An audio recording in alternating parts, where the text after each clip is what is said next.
Hai murid-murid, nama saya Cikgu Nathan. Sudahkah anda bersedia untuk sesi pembelajaran hari ini?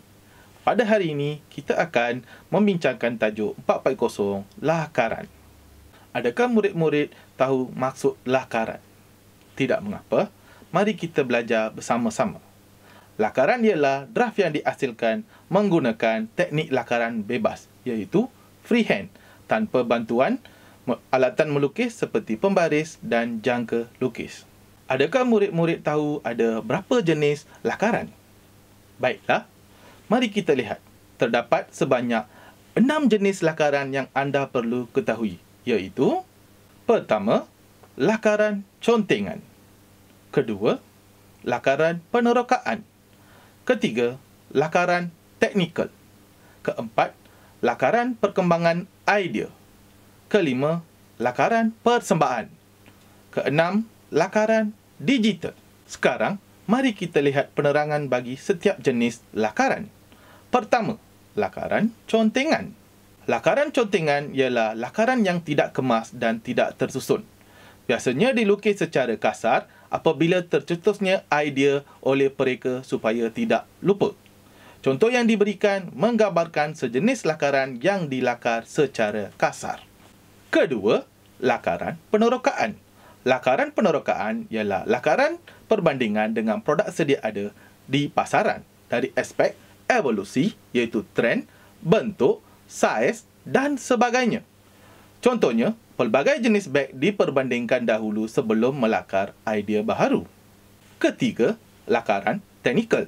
Lakaran teknikal ialah lakaran yang menggambarkan perincian seperti ukuran, ceraian dan keratan rentas pada pelbagai sudut pandangan objek.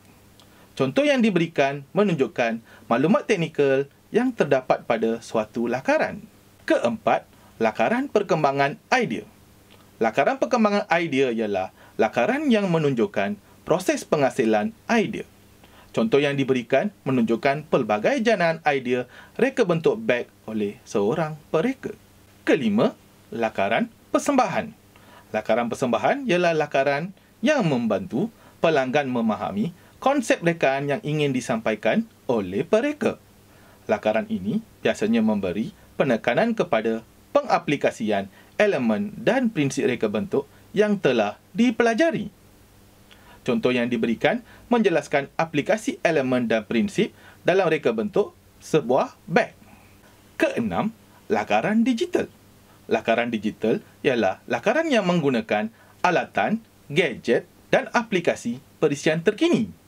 Ianya dapat menghasilkan sesuatu persembahan yang lebih menarik tanpa pembaziran dawat. Contoh yang diberikan menunjukkan lakaran sejenis pelindung mata yang dilakar menggunakan aplikasi digital.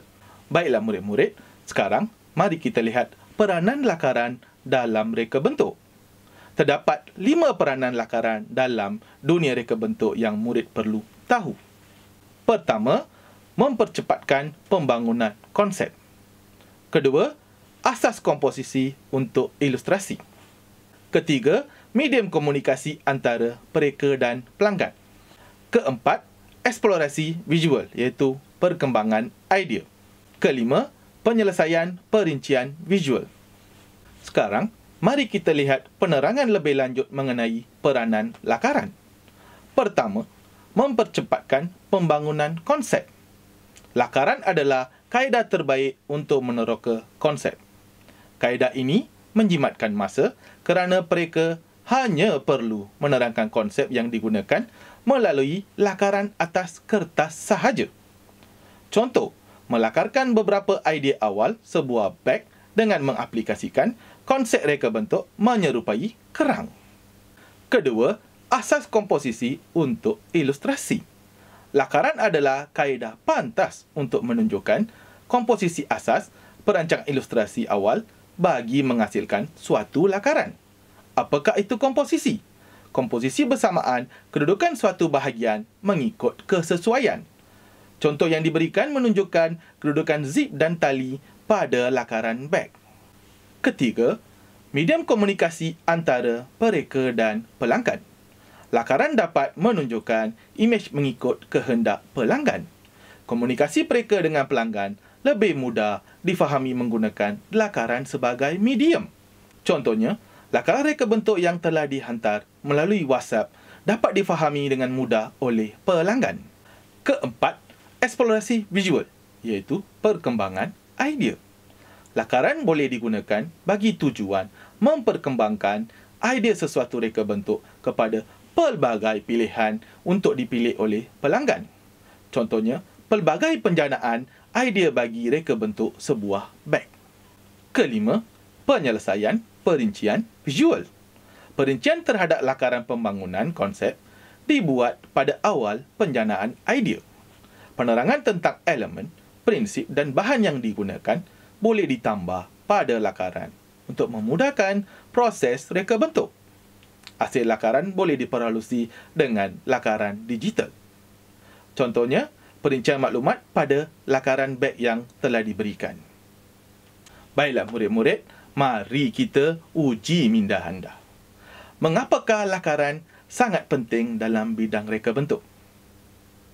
Ya, lakaran adalah cara paling mudah untuk memvisualkan penjanaan idea pereka. Lakaran juga cara paling jimat untuk menerangkan konsep dan fungsi sesuatu reka bentuk kepada pelanggan. Baiklah murid-murid, sebelum kita menamatkan sesi pembelajaran kita pada hari ini, pastikan murid-murid boleh menyenaraikan peranan lakaran dalam reka bentuk untuk layar mendapat TP1. Dengan itu, semoga berjaya. Kita jumpa lagi. Bye! Baiklah murid-murid, sebelum ini kita sudah pun mempelajari pengenalan kepada lakaran. Sekarang, marilah kita membincangkan tajuk 4.1.2 iaitu lakaran pictorial. Adakah murid-murid tahu maksud lakaran pictorial? Tidak mengapa. Mari kita belajar bersama-sama. Lakaran pictorial ialah lakaran yang mempamerkan idea pereka melalui imej 3D yang dilakar. Ianya memudahkan pereka menggambarkan bentuk atau mentafsir idea. Adakah murid-murid tahu berapa banyak teknik dalam penghasilan lakaran pictorial? Baiklah, mari kita lihat. Terdapat sebanyak 3 jenis teknik utama dalam menghasilkan lakaran pictorial. Pertama, lakaran oblik. Kedua, lakaran isometrik. Ketiga, lakaran perspektif. Dalam kelas hari ini, kita akan beri fokus kepada lakaran oblik dan lakaran isometrik. Sekarang, mari kita lihat penerangan bagi lakaran oblik. Lakaran oblik digunakan untuk mempamerkan objek dalam bentuk 3 dimensi, iaitu 3D. Terdapat 3 jenis lakaran oblik, iaitu oblik cavalier, oblik cabinet, oblik arm. Lakaran oblik sesuai digunakan untuk objek yang kecil dan pendek. Objek diputar pada sudut tertentu seperti 30, 45 dan 60 darjah. Contoh yang diberikan menggambarkan suatu bongkar yang dilakar menggunakan teknik lakaran oblik. Seterusnya, mari kita lihat penerangan bagi jenis-jenis oblik. Oblik cavalier menggunakan ukuran sebenar pada bahagian satah dan unjuran. Oblik cabinet menggunakan ukuran separuh daripada ukuran sebenar. Oblik arm menggunakan 3/4 daripada ukuran sebenar. Ketiga-tiga lakaran oblik tersebut boleh dilakar pada sudut 30, 45 dan 60 darjah. Contoh yang diberikan menunjukkan lakaran bagi setiap jenis lakaran oblik pada 3 sudut seperti yang telah dinyatakan. Baiklah, mari kita lihat jenis-jenis paksi dalam lakaran oblik. Terdapat 3 jenis paksi yang lazim digunakan dalam lakaran oblik. Pertama, paksi mendata X. Kedua, paksi mendata Y. Ketiga, paksi menyerong Z bersudut 30, 45 atau 60 darjah. Contoh yang ditunjukkan menjelaskan kedudukan setiap paksi dalam lakaran oblik. Seterusnya, mari kita saksikan video langkah-langkah melakar lakaran oblik. Pertama, lakarkan paksi mendatar X dan paksi menegak Y. Kedua, lakarkan paksi sudut Z bersudut 45 darjah. Baiklah murid-murid, bagaimanakah untuk mendapat sudut 45 darjah? Sedikit tips untuk mendapat sudut 45 darjah. Bina segi empat sama pada garisan sata untuk mendapat rentasan bersudut 45 darjah. Langkah ketiga, lakar hadapan objek pada paksi X dan labelkan A, B, C, D. Langkah 4, unjurkan titik A, C dan D selari dengan paksi serong Z. Langkah 5, tandakan panjang objek pada garisan selari C dan labelkan sebagai O. Langkah 6, sambungkan garisan selari dengan garisan mendatar OP dan garisan menegak OQ. Langkah 7, bina garisan menurun ke bawah dari Q dan garisan melintang ke kiri dari P. Tandakan persilangan garisan sebagai R. Langkah 8, sambungkan titik R dan B. Akhir sekali, letakkan bentuk objek yang dikehendaki.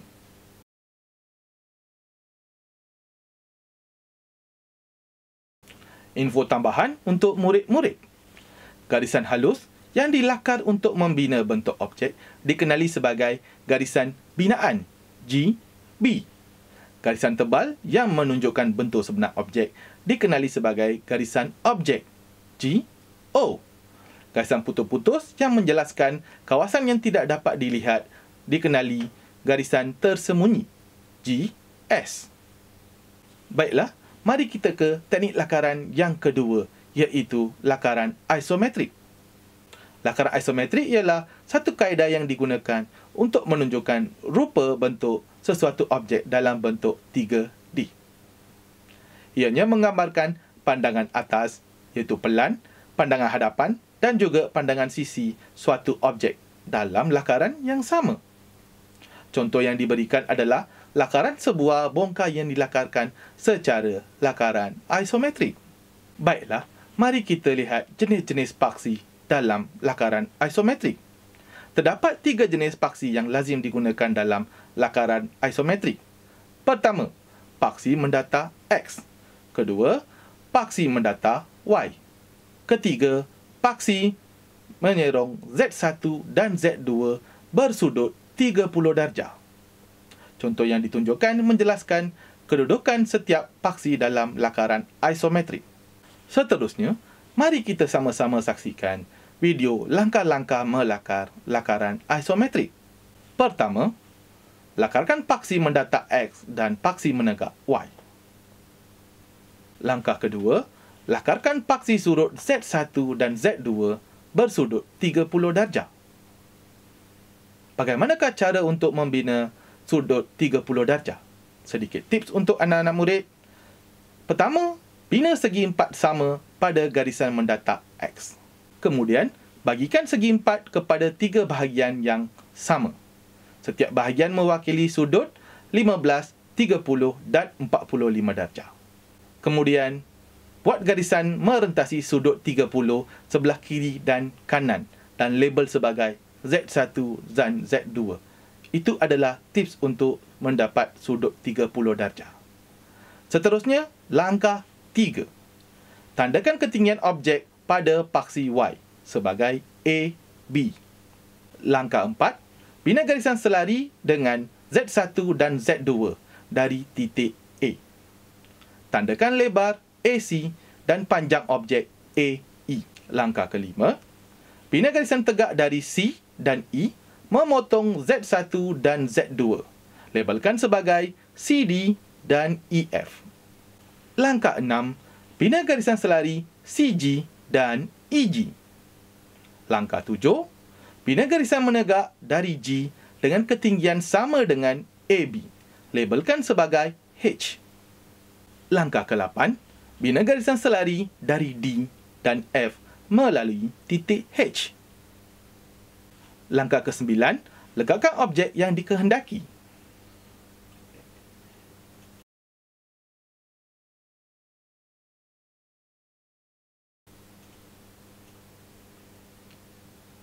Baiklah, sedikit info tambahan untuk murid-murid. Garisan halus yang dilakar membina bentuk objek dikenali sebagai garisan binaan, GP. Garisan tebal yang menunjukkan bentuk sebenar objek dikenali sebagai garisan objek, GO. Garisan putus-putus yang menjelaskan kawasan yang tidak dapat dilihat mata dikenali sebagai garisan tersembunyi, GS. Baiklah, soalan untuk anda semua. Apakah persamaan dan perbezaan lakaran oblik dan lakaran isometrik? Tidak mengapa, mari kita lihat bersama-sama. Pertama, lakaran oblik dan isometrik mempunyai satu paksi mendata X. Kedua, lakaran oblik dan isometrik mempunyai satu paksi menegak Y. Ketiga, lakaran oblik mempunyai satu paksi surut, manakala lakaran isometrik mempunyai dua paksi surut. Lakaran oblik, paksi surut boleh dipilih antara sudut 30, 45 dan 60 darjah. Manakala lakaran isometrik, paksi surut bersudut 30 darjah sahaja. Kelima, lakaran oblik, pandangan hadapan objek terletak sepenuhnya di atas garisan mendata. Manakala lakaran isometrik hanya satu bucu terletak pada persilangan paksi X dan Y. Baiklah murid-murid, sebelum kita menamatkan sesi pembelajaran kita pada hari ini, pastikan murid-murid boleh mengenal pasti dua teknik lakaran piktorial untuk layak mendapat TP2. Dengan itu, semoga berjaya. Kita jumpa lagi. Bye!